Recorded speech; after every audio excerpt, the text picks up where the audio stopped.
Alright guys, TacticalRab again. So I hope you're doing well and enjoying your day so far, and welcome to Championship Sunday in Miami, the very first top 4 showdown of the entire season. All the 4 best teams of the game represented here on Sunday. Who's going to win this event? I have absolutely no idea. If OpTic want to win, as they are going to go in as the favourites, they will need revenge on Atlanta FaZe. They've already lost 3 times this season. Kenny certainly wants that to occur. Will they get the job done? Very much interested in your thoughts in the comments below. Hit the like button if you enjoy. Subscribe if you're new as always. I greatly appreciate it. Thanks to Underdog Fantasy as well for supporting today's content. No better time to get involved in daily fantasy than today on the Championship Sunday itself. We have some banger series upcoming, of course. There's higher lowers, such as these yesterday between Shotzzy and Toronto. He actually went higher over the 3 maps. I think he had 59 kills in the end. He was higher map 1, he was lower map 2, he was higher map 3. But of course, they've also got the rivals feature, such as this a little while ago, when you can choose which player with some degree of an adjustment factor is going to get more kills over the 3 maps of the series. So in this case, it was either Pred or Shotzzy +2. Which number is higher? If you get it right, of course, you win. There's massive games today. OpTic versus FaZe,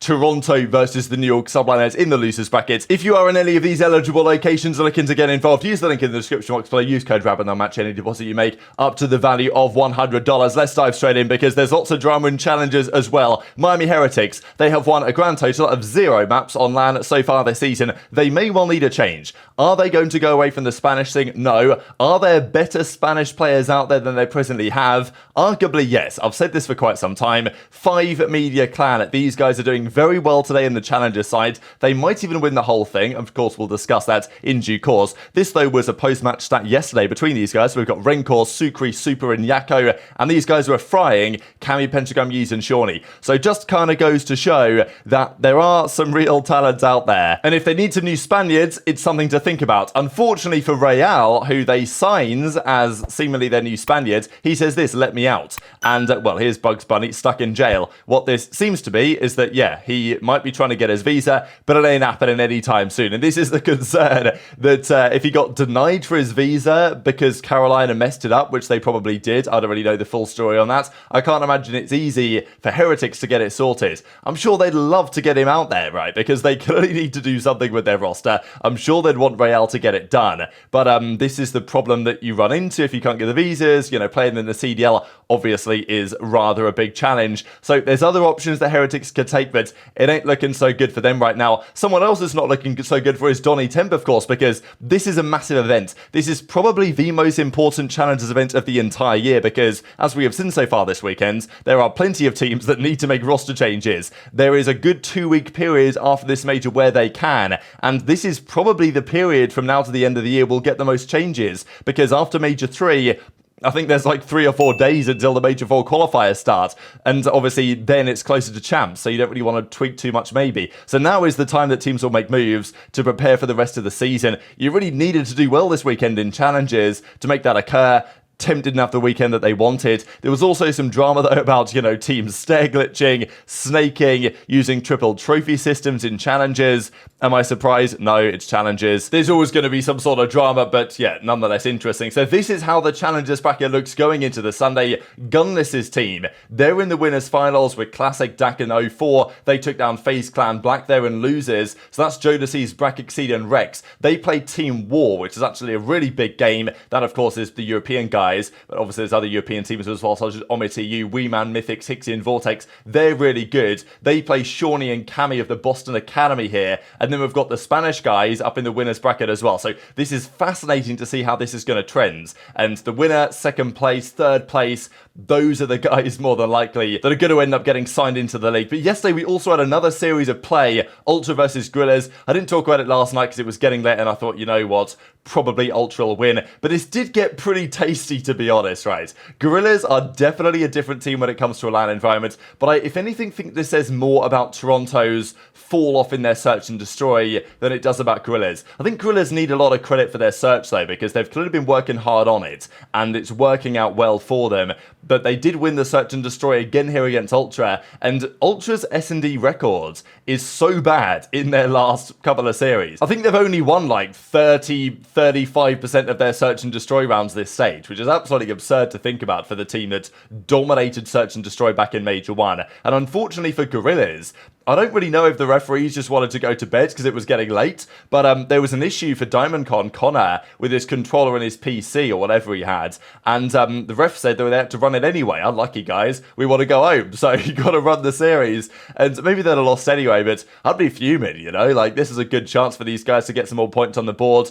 We're pretty sure that this team will be well in that fight for World Championship qualification at the end of the season. This top 6 is nice, no doubt about it, but they could have got top 4 yesterday. I don't think it was out of the realms of possibility. Scrappy eventually took over the series, and as he says, got to fix a few mistakes in hardpoint search and destroy. They play New York, of course, today. It was a horrible day, though, yesterday for Envoy. Do I expect him to bounce back? Yes.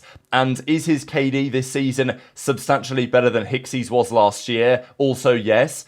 But still, you do get these series where Envoy's numbers look like Hixie's. Not really sure what that is about, so no disrespect to Hixie either. Of course, he'd won an event with the team. But it's interesting, isn't it, that if there's anyone to struggle on Ultra, it tends to be Envoy in that role where Hixie, from an individual slaying perspective, was also struggling last year. So a horrible day here from Envoy against OpTic and against the Gorillas. But in the end, it's enough for Ultra to get over the line. They win the control, they win the hardpoint on the sub base, and they close out the series in the end. So Gorillas top 6, and we do indeed get the top 4 showdown today.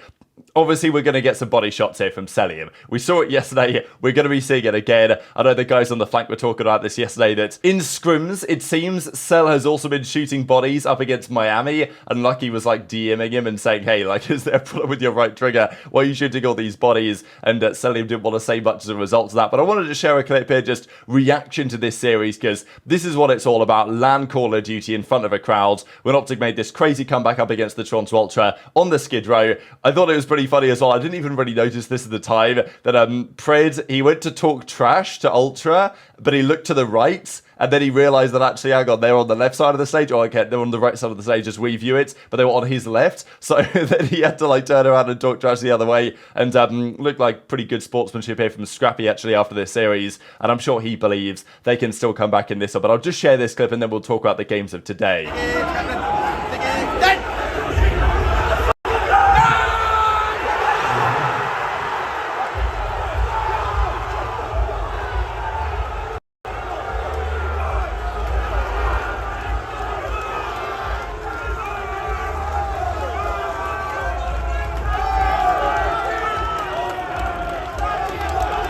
So Dashy, of course, getting the credit here of Formal. We know these two guys very close, and Formal has, you know, kind of treated Dashy in some sense as like a protege or his next up dominant AR force for OpTic, and it's felt that way for a long time, right? That ever since Formal commanded, okay, he wasn't necessarily the leader, there was lots of leadership figures on that team with Karma and Krim and all this, but you know, ever since Formal commanded from an AR perspective that Dynasty OpTic team to so much success, Dashy has been touted, and especially after Formal and Dashy team together and then Formal retires, goes to Halo, Dashy stays on as the next dominant force AR for OpTic, and that's felt like that should have been the case, but the results haven't been there. Maybe today is the day to turn that around, because as I said yesterday, this OpTic team has all the pieces. Just what I'm yet to see is whether they can deliver it on a Sunday, and today we're going to get our answer, I suppose, to that question, and given how competitive the competition are nowadays, it's going to be fascinating to see, and as Dashy says yesterday against Ultra, that's how we play. GG is Ultra 1-3-1, play FaZe tomorrow in the winners finals. This is going to be the mega series.